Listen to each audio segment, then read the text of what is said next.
Well, hey everybody, I'm Jan Erickson from Stepping Aside, and welcome to As Above, So Below, a rune and tarot divination for Monday, the 29th day of April, 2024. With the 29th day, that gives us an 11 numerology. That's a master number. You can reduce it to 2, that would be its lower vibrational version of it, but I prefer to leave master numbers alone. So if there's a 11 or a 22 or a 33 and something, I leave that alone. The master number the master number 11 basically talks about awakening and illumination and enlightenment and spirituality. So powerful day. Let's see. Also, Venus entered Taurus this morning. So there you're talking about that combination brings comfort, beauty, loyalty to a partner, things like that. Venus in Taurus is very sensual. So very concerned with not my mother was a Taurus. I mean, they're stubborn. Just Taurus the bull. They can be stubborn, but they're very steadfast, very loyal, very committed, very responsible, committed to the family. That kind of thing. She was very concerned with, I wouldn't say she was concerned with it, but she liked to have nice things around her. She wasn't given to really spending money, though. She was very frugal. But at the same time, she, especially in her later years before she passed, she was she had very, very pretty things in her home. When she decorated for Christmas and all of that, she invested in things that she could keep forever, basically. I have some of them, and she would always have beautiful wreaths on the door, and so she was always just little touches of beauty in her home. But anyhow, let's see. The other thing that's happening tomorrow, Mars goes to Aries, so lots of energy there, lots of motivation, lots of leadership. Let's see. Also, but the other thing that can happen is a lot of impulsiveness and given to jumping to conclusions before you know all the facts. So it's kind of when it works, it works. Let's just say that. And when it doesn't, I mean, it can be interesting, right? And then Wednesday, we have Beltane or Beltane, depending on how you want to pronounce it.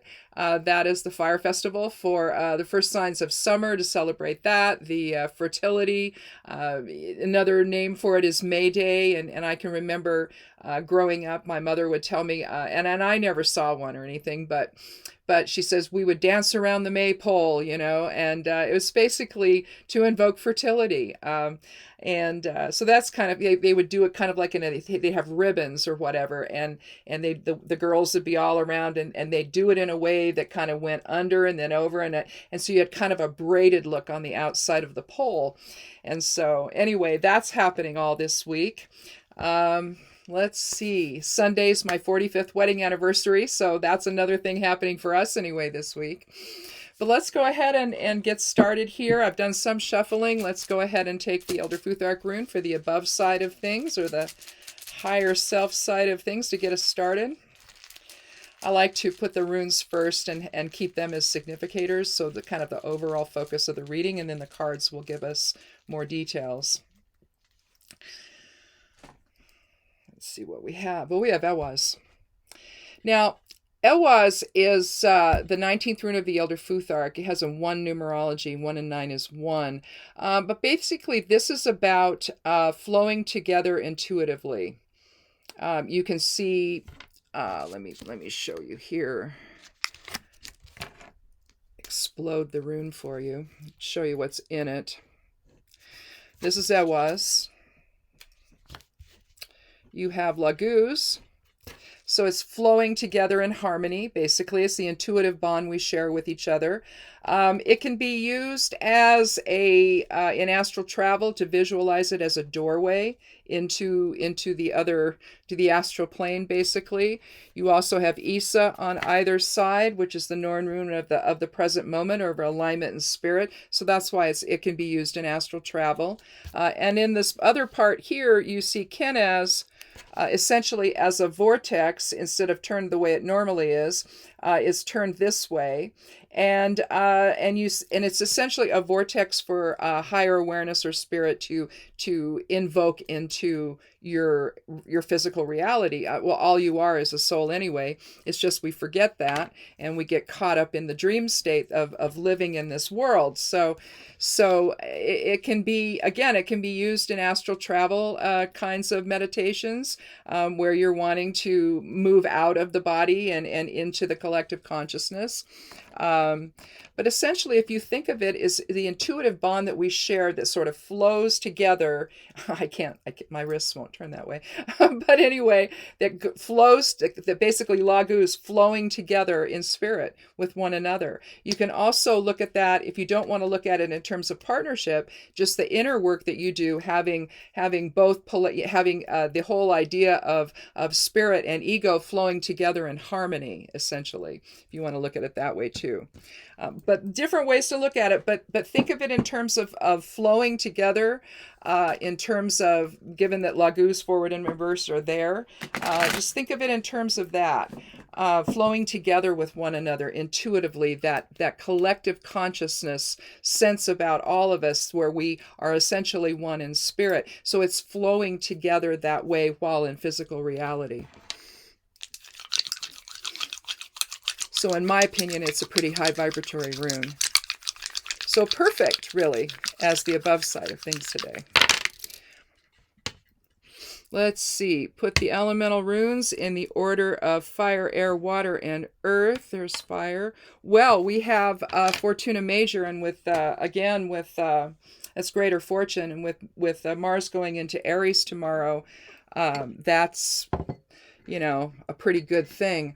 But basically with Fortuna Major, it's a fire element type of a rune. I'm looking forward here to show you. You've got Fortuna Major and Fortuna Minor. It's how you express, it's on a continuum of how you express, there it is. Success or fortune or greater fortune. This would be greater fortune. Its complement, Fortuna Minor, would be lesser fortune. That would be more like progressive success. Whereas Fortuna Major is about ego, it's about achievement, the spotlight. It could, and on the downside of it, it could be micromanaging. So if we were to have pulled this tomorrow in a reading, for example, with Mars going into Aries, you're going to be looking at that extra astrological impact on how you express leadership, for example. And since these readings tend to cover a few days, we'll meet again on Thursday. This actually will encompass tomorrow as well. And so when we're flowing together in Ehwaz, we want to make sure that we're not doing it in a way that tries to control the narrative, but to have that collaborative, unified experience instead. Let that be the guiding force there. And again, with Mars going into Aries, that's either going to work out for you or it's not. It depends on how that manifests, what the other transits are and for you, and just how all that's going to play out. But that'll be there for a little while, so you'll have plenty of practice. Anyhow, let's go ahead and cut the deck here. Just shuffle just a little bit more. And I'll cut the deck and take the lower half. Take 3 cards. Well, we have one from the Major Arcana. Major Arcana, along with runes, Major Arcana is considered soul archetype level type of cards, with the Minor Arcana, that and the court and all that, to be more of the details of things, but the overall principles that we come in and embrace and learn about and reestablish for ourselves in this physical experience, or this illusion of a physical experience. That's what the Major Arcana covers, and I believe that so does the Elder Futhark. I think that's really no different. I think that it's that higher vibratory soul type of archetypal energy. But we also have a card from Pentacles and one from Cups, and then we have the Empress. Let's go ahead first, though, and take a look at the numerology. Where is my calculator app? There it is. I had to reboot this morning because nothing was in sync again. I just don't reboot often enough, I guess. I don't know. I just leave the computers running. Let's see. So we said we had 19 for Ehwaz, so that's going to be a 1 plus 8 for the 8 of Pentacles, plus 4 for the 4 of Cups. That's a fun card. And then 3 for the Empress. So that gives us 16. That reduces to 7. Let me do that one more time just to be sure. So we said 1 plus 8 plus 4 plus 3 is 16. Okay, so again, that's 7. 7 is a number of balance. It's a number of witchcraft, of spirituality, but ideally it's one of observation. And if you look at the 7 in terms of the scales, you would have 3 and 3 here, and then 1 here holding the scale. So that's 3, 4, and 3 is 7. To me, it's letting things settle out and being sure you understand the overall picture before acting. So again, with tomorrow, with Mars being in Aries, you're definitely going to want to do that. And so let's see how we flow together here in a way that can create some fortune. I think I want to start with the, well, let's start out by talking about the Empress, the higher principle here, and take a look at her first. Here we have the Empress. She comes after. We start with the Fool, then the Magician, then the High Priestess, and then the Empress. And then after that, you have the Emperor. So if the Empress is giving birth to the world, she's actually pregnant here. It's kind of hard to see in this particular card. But you see all the fertility. You see the wheat growing here. You see a stream. Actually, it's more of like a... It's actually, the stream is over here, and then here's the waterfall into a pool below. You see a lot of abundance around her here with the trees growing. You see her crown of Merkabahs here. Again, very soul-oriented, very creation-oriented. Essentially, you have the Fool that takes the leap of faith into form. You have and the Fool is deciding, okay, this is what, it's the soul essentially deciding, okay, I'm going to take the leap of faith. I'm going to either be a man or a woman, and I'm going to, I'll either be male or female, let's say it that way. And then the Magician is the energy that creates the body, creates the reality, creates the structure of the life. And then the High Priestess brings in the subconscious invokes essentially the soul's awareness or subconscious into that creation, right? And then from there, we have the Empress that gives birth to the world and gives birth to creation here on Earth, essentially. And that also includes the Emperor as well, because the Emperor is her consort. You don't see the Lover's card as the third one, where you might see that type of shared creation energy. You don't see that. You see it with the Empress. And so you see the heart-shaped shield here, so with love and Venus, again, Venus being in Taurus, increased love and beauty and comfort and commitment to partners and family and everything that you do, basically responsibility. There's also money involved with Venus, and so Fortuna Major comes in there. It could be some kind of higher awareness then that brings in together this collective aspect of self in terms of how you achieve success in your life, rather than having it be ego based. And so again, with the Empress, what she's trying to talk about here, she's talking about love and fertility, the mother aspect, the womb. Let's see, abundance. It's a receptive presence, although she's manifesting essentially she's doing the creation part. So that's pretty powerful. She's about beauty and success. And so again, finding that inner balance that helps you align in spirit, that then makes you then, when you are making your way in the world, when you are increasing your fortune, when you are expressing your ego in terms of leadership and success and achievement and all of that, you're trying to do it in a way that flows together in harmony with others, instead of, trying to put the thumb on everybody and try to control the narrative. And so again, how you achieve that success matters. Again, is it from ego or is it from spirit? How does that happen? And Ewas today would suggest you're flowing together in spirit with other people, those other souls that are with you in this whole endeavor. So this could be something that is work related. It could be it could be maybe starting a business with somebody else or a group of somebody else's.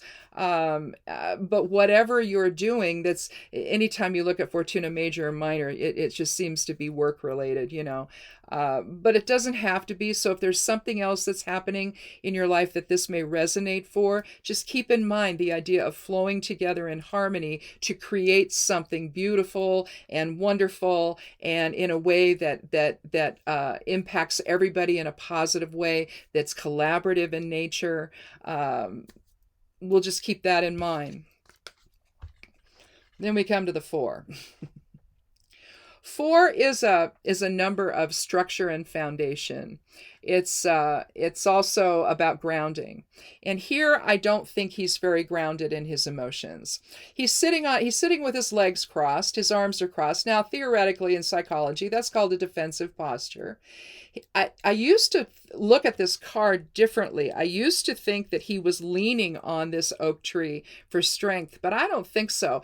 If you look at it really closely, you see where he's sitting, that tree is behind him. There's some space there. So I tend to look at this guy as he's having a pity party.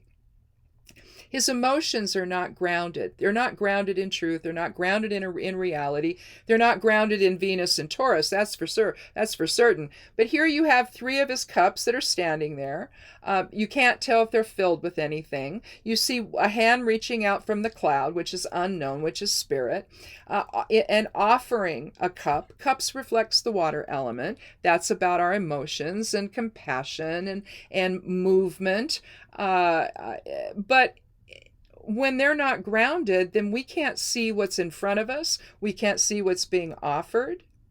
So in a sense, then it's going to be odds. It's going to be at odds with the Ewa's energy, and it's going to be able, at that point, it's going to impact just how fortunate or how successful you are, because your emotions are not grounded. You're not in it. Things are not, you can't see what's in front of you. You can't see what's being offered. And you can't see the strength of that oak tree behind you and the structure and foundation that you already have. So to me, it just seems like he's in a pity party, and he can't get out of it. He's so stuck in the emotions. 4 is about being stuck. In some respects. And so he's stuck in emotions that aren't serving him. He can't extend himself out in love and compassion to other people, or to see that other people are there to support him. You could look at it that way. So how are you going to make your way if you can't collaborate with other people, appreciate what they have to offer, welcome it, and use that to help build the foundation that you need in Fortuna Major here to succeed? So, if you're in a situation, a collaborative situation, say at work or whatever, and you can't really, you're upset because maybe nobody is doing what you're suggesting. And so you're upset about it. And you can't see that maybe some of those ideas are better. Yours maybe not be so workable, but you're hanging on to it anyway. And you're getting upset because it seems like the group is going in a different direction. And instead of being grounded in the experience and just putting all of the ideas everybody has out on the table, and you don't own them anymore, something's going to come to the surface, right? Something's going to win out. It might not be your idea, but that's okay, because it's not about you the way it is about this guy. It's not about you. And when you figure that out, it's, in other words, you're there in service to the situation, not in service to your own agenda.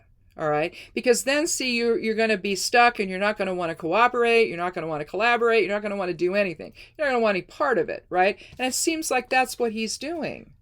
All the strength he could bring with him, he's ignoring. All what's being offered, he's ignoring. Everything that's there in front of him that he possesses, he's ignoring. So somebody who might, it could be somebody who's just totally invested in their own ideas to the expense of everything else, and they really, really want that to happen. Well, if that's you and it's not happening, let it go. Embrace what is going to happen and give your all to the situation, right? That way, with Fortuna Major, you manifest that type of success within that situation, whatever it is that you're doing. whatever new project you're trying to figure out, well, how are we going to tackle it? How are we going to do this? Well, maybe some other ideas were just simply better. And so let go of the emotions that you're stuck in and come back to the group and be a positive member of the group. Who knows, somewhere along the line, you may have an idea that makes whatever's happening better. But if you don't give yourself a chance to do that, then the entire group misses out. And maybe the whole situation is not as successful as it could be. So let go of that today. If you feel that feeling like, oh, I'm not being heard and I'm getting upset, let that go. Do some breathing on the spot. Don't wait. And let that go. So in the final analysis, then you can all get back to work making your fortune. Here with the Eight of Pentacles here, Pentacles is the earth element. So again, it's about money. It's about material security. It's about inheritance and loyalty, tradition, all of that. So, Venus and Taurus is also related to that.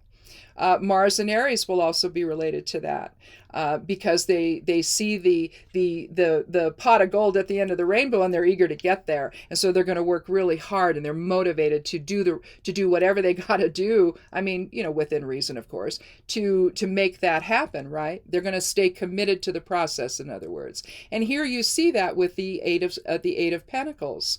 8 is about material recognition and approval, but it's also about leadership and strength, both external and inner strength. And here you see him away from the town. He's sitting on a bench, and you see a pole of some kind here. And you see the coins that he's making, and you can see he's stacked them all up so people can see. So maybe some of this is, how do you get the word out about what you're doing, about what you're working on, about what this business is about to start producing? How do you get the word out? So you do that by doing good work. And so word of mouth says, you know what, that's a good company to do business with. They honor what they do. If there's a mistake, they deal with it. They're just they're a company with a lot of integrity. And this guy has that. I think that guy expresses it here by continuing to work diligently on and build his skills, not only his skills, but to build his wealth as well. But there's also with the 8 a greater type of harmony, which you could think maybe is associated with Ewas. That higher vibratory idea of, I'm not in this all by myself, even though he's working diligently alone. He needs customers. And so who he is has to be expressed in a way that these people can trust him, that he's going to do the right thing, that he's going to create something for them that's going to last a long time, or whatever this is.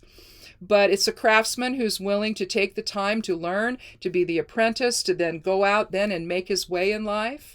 And again, that integration for him with Ewas is the integration between who he is and what he can offer his customers. But if you look at it in terms of maybe something here that's collaborative in nature, especially when you look at the Empress, there's some collaboration there, invoking spirit into form, so collaborating with spirit. The same with Ewas. In order to manifest that Fortuna minor, or major rather, in your life, and if it were minor, then it would be the progressive steps along the way that you take to get there, and how you get there matters, right? So it, depending on how you want to look at it. With Fortuna Major, you're looking for inner assistance, so that's higher awareness. With Fortuna Minor, you're probably looking for outside assistance, maybe from some trusted mentor or somebody who has more experience than you have. You might be looking for outer assistance in that way with Fortuna Minor. But with major, you're really drawing from your own awareness, your own higher awareness there as to how to proceed and who you are within that. And again, Ewas is suggesting being able to flow in harmony with other people and not getting caught up in the pity party of the moment, where maybe, you're upset because maybe someone didn't latch on to your idea in the very beginning. Because again, it doesn't mean it won't happen along the way. It just means maybe they're going to start out with something else. And who knows, if that doesn't work, maybe they'll come back to your idea. But it's letting go of all of that and not getting emotionally invested in your own narrative and your own agenda and what you have to offer. Because if you're not going to take it from other people, they're not going to take it from you. You understand? So there has to be that level of reciprocity there. And I think that that might be another key word for Elwaz as well, is having that sense of reciprocity, finding that balance with other people here today, and over the next few days. So again, this could be work related. What you give birth to with the Empress overall, if we wanted to put her at the end after and begin with this one and then go to the working diligently, and then you give birth to something wonderful and beautiful in the end. So you could look at it that way too. So we start off a Monday in a positive way, as long as this doesn't get the better of you and you start hanging on to things that you really shouldn't be hanging on to, and getting upset about it and emotional about it and not listening and not hearing and not valuing what you already have, and realize that people do appreciate you. Just because maybe something you had to offer wasn't immediately taken up, it doesn't mean that they don't value you. And you can't go there. Right? You cannot go there. You have to stay positive. You have to stay emotionally engaged. You can't sit back and not see anything and not take the inner strength that you have, that's going to come out here with the 8. And then what you give birth to in the end is something really positive and beautiful, and reflects Fortuna Major in a very positive way in your life. So see if that resonates over the next few days. And if not, just hang on to that idea. And if you find yourself in that position, and I'm sure we all have at one moment or another, where you're not being listened to, or at least you think you're not being, but it just could be that there's just some other ideas that might be better. Or at least people think they're better at that moment. Again, doesn't mean that you're going to be left out in the cold, and you don't want to leave yourself out in the cold. You want to stay engaged, emotionally engaged, and emotionally committed to to whatever this project you're working on at work, or maybe something you're doing with friends or something. Whatever it is, it could be anything at all, really. Again, these are just overall ideas and principles that you can then use to inform whatever it is that you're doing. I can give some examples, but it doesn't mean that that's what the example that you're having in your life. It could be something entirely different. But again, these ideas can still apply. So that's why I try to keep these readings as general as possible, so that they'll apply to a lot of different situations, essentially. So anyhow, I guess that's it. We did it on a Monday with Venus and Taurus. I love that combination. I do. We did some moving around last night. We had to add another grow light in the kitchen because I'm running out of space in the grow area I have for all the stuff we're going to put out here as soon as the weather gets better. A lot of this stuff is not going to be able to go out until the first part of June, but they can grow right now, and I started some seeds on wet paper towels, and I planted some of those in 6-packs yesterday, and just trying to get everything done. My husband took down a couple more trees this weekend, and we've got, I think, 3 more we've got to take out, and so and the whole area it's just changed dramatically. It's really beautiful, and I mean, it was beautiful anyway with the trees, but cottonwood trees can be a problem when they get too big. They tend to fall over, so it's just not worth it to have them, at least not close to your house like we do. So in any event, so we're in the process of expressing beauty in our lives by taking down some trees that need to go because they're about to fall down. And last thing we need to have them do is fall down on the house. That would be awful. So anyhow, so hopefully you're working on your gardens, and maybe if you live in a warmer area, you're buying flowers to put out, and it's a real Venus and Taurus type of thing to do. So enjoy all of that, and come back again on Thursday for another edition of As Above, So Below. Click subscribe if you haven't. I'd love you to do that. Give it a like if you would, and be good to yourself, be good to one another, and blessed be.